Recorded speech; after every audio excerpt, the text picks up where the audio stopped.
I was injected with something that made me very ill. That was sometime in June. After one of the visits to the lab, I became extremely ill. There were two kinds of labs, and that's another very long story in itself. One lab I call the blood lab, because basically what they did, they would tie both hands with a rubber hose, and then from this arm they would take a lot of blood. On occasion, 5-6 vials, to see how much blood a person can lose and still live. And this arm, they would give shots, 4, 5, 6. I usually could count 5 needles going into my arm. My way of coping with it was to turn my head away and just wait for it to end. After one of these visits to the lab, I became very ill, and the rumor was that anybody who was taken to the hospital never came back. Next visit to the lab, I tried very hard to hide the fact that I was ill. But instead of tying my arms, they took me to a side room and measured my fever. And I knew I was in trouble. I was taken to the hospital, put into a barrack that I have not met many other people who have been in it. I call it the barrack of the living dead. I was put in a small room with 2 other twins, who were a little bit older than me, and they explained to me that we do not get any food here because this barrack is not even allocated the minimum food that the rest of the barracks are. That evening, Mengele came in with 5 other doctors, looked at my fever chart, never examined me, never ran any test, and declared, laughing, "Too bad, she's so young. She has only 2 weeks to live."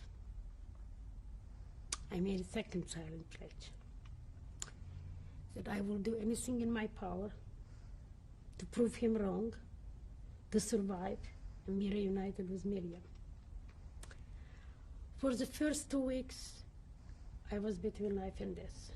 I remember most of the time waking up on the barrack floor as I was crawling because I couldn't walk.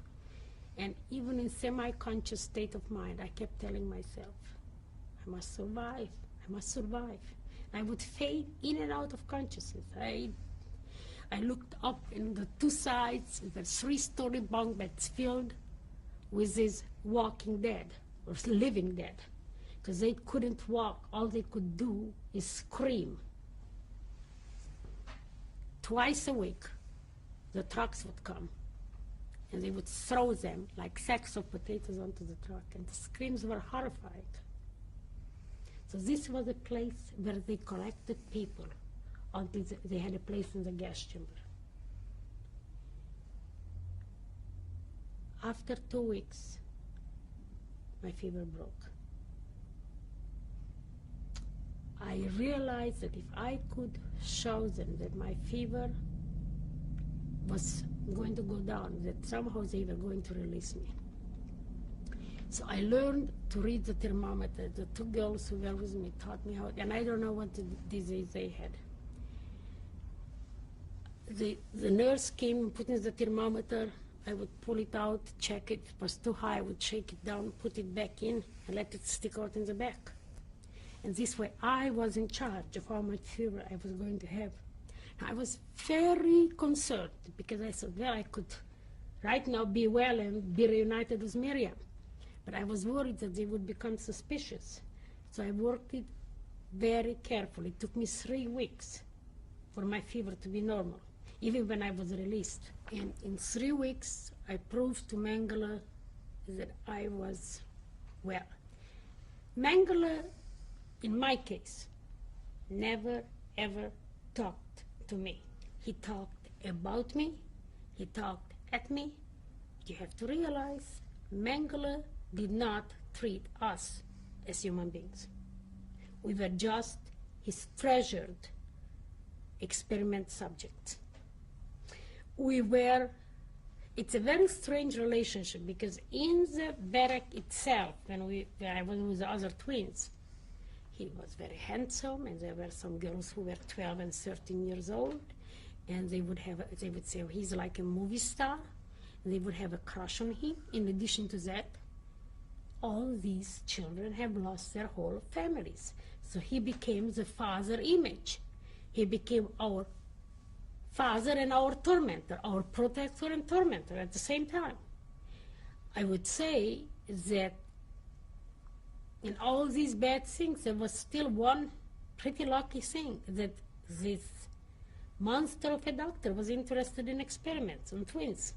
If he wouldn't have been interested in experiments, I wouldn't be here to tell you my story.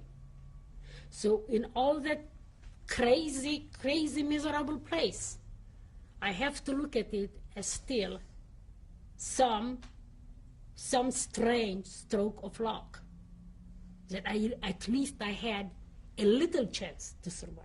Not a great deal, but a little.